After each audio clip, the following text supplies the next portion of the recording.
आगे बढ़ते हैं और आज के क्यूज़ के साथ शुरुआत करेंगे शो की। और आशीष, आज बहुत क्यूज़ हैं। आज सबसे इम्पॉर्टेंट चीज़ ये है कि अब हम वापस डोमेस्टिक देख सकते हैं, इनवर्ड लुकिंग। फाइनली हमारे पास एक ट्रिगर है, वो है अर्निंग सीज़न। आज अर्निंग सीज़न का आगाज़ हो रहा है और आज आपके लिए ऑब्वियसली काफ़ी लंबा दिन रहने वाला है। वैसे भी आज आएंगे TCS के चौथी तिमाही के नतीजे। जी हाँ, देश की सबसे बड़ी IT सर्विसेज कंपनी TCS के नंबर्स मैं कुछ देर में डिटेल में डिस्कस करूंगा कि TCS से क्या एक्सपेक्टेशन है। तो लेकिन ये इंपॉर्टेंट चीज़ हो गई। इसके अलावा आज सेंसेक्स की वीकली एक्सपायरी का दिन है, वो भी इम्पॉर्टेंट है। और अच्छा, बाय द वे हेडलाइन में हमने एक मिस कर दिया, बॉश बड़ा न्यूज़ है, उसको 9 बजे के उसमें ऐड कर देंगे। वो हाँ, बड़ी हेडलाइन है, वो भी उसको 9 बजे ऐड कर देंगे। आज सेंसेक्स की वीकली एक्सपायरी का दिन है। कल US मार्केट में शानदार रैली हुई। आई थिंक जितना हम प्राइसिंग करके गए थे उससे ज़्यादा ही हुई है ना। मतलब हम प्राइसिंग करके गए थे, ऐसा नहीं है कि हमको नहीं पता था, क्योंकि कल जब हम ट्रेड कर रहे थे US फ्यूचर्स ऊपर थे, 800-900 पॉइंट डाउ जोन्स फ्यूचर्स ऊपर ही थे, लेकिन 1300 पॉइंट से ज़्यादा की रैली हो गई। नैस्डैक में 0.3% की रैली। और कल जैसे हमारे यहाँ हुआ, अक्रॉस द बोर्ड रैली थी। वहाँ S&P देखें, रसल देखें, छोटे इंडेक्स देखें, बड़े इंडेक्स देखें, सब में अक्रॉस द बोर्ड एक शानदार रैली हुई। लेकिन अब हुआ क्या, थोड़ा सा अब सीज फायर को लेकर आज थोड़ा कन्फ्यूजन है।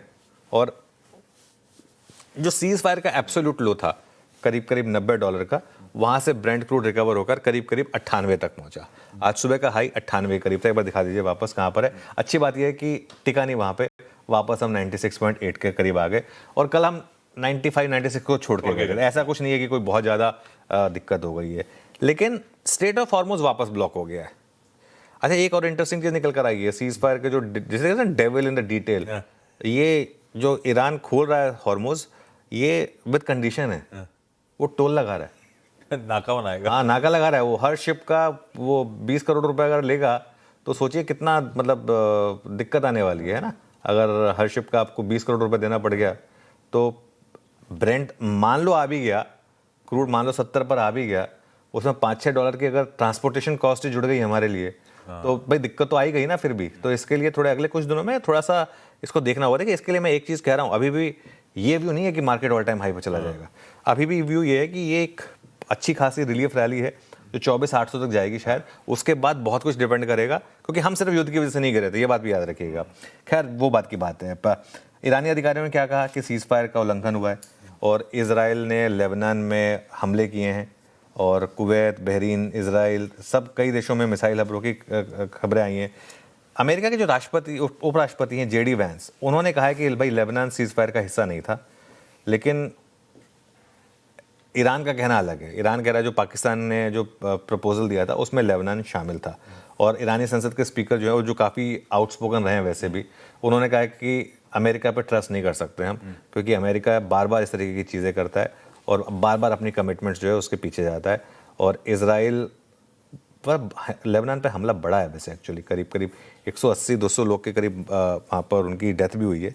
तो वो हमला जो है वो बड़ा है, और उसका कहीं ना कहीं मुझे लग रहा है कि एक शायद हल्का सा इम्पैक्ट भी आ सकता है मार्केट पर।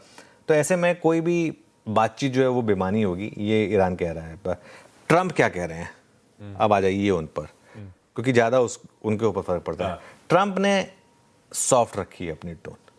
ट्रंप ने ये कहा है कि भाई ईरान में अच्छा रेजीम चेंज हुआ है, डील के मुताबिक ईरान के पास यूरेनियम का हक नहीं है और यूरेनियम एनरिचमेंट का हक नहीं है, और ईरान से जल्दी हम बातचीत स्टार्ट करेंगे टैरिफ और सैंक्शंस के ऊपर।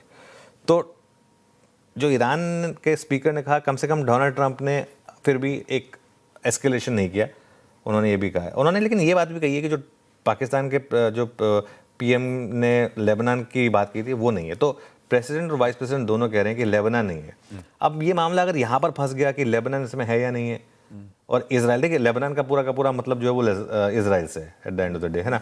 तो अब इजराइल और लेबनान वाली जो इक्वेशन है वो इस सीज फायर में कितना इम्पैक्ट डालती है।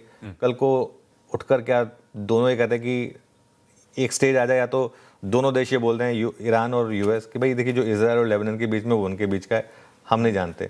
लेकिन दोनों काफ़ी बड़े, लाइक US और इजराइल बड़े एलाइज हैं, और ईरान और लेबनान, तो अब वो दोनों एक दूसरे का साथ छोड़ने को तैयार नहीं हो अगर, तो एक थोड़ा सा एक यहाँ पर पेच फंस सकता है, लेकिन अदरवाइज जब तक ब्रांड ठीक ठाक है, मतलब 100 के ऊपर नहीं है, तब तक कोई बहुत ज़्यादा चिंता करने की जरूरत नहीं है। अभी तो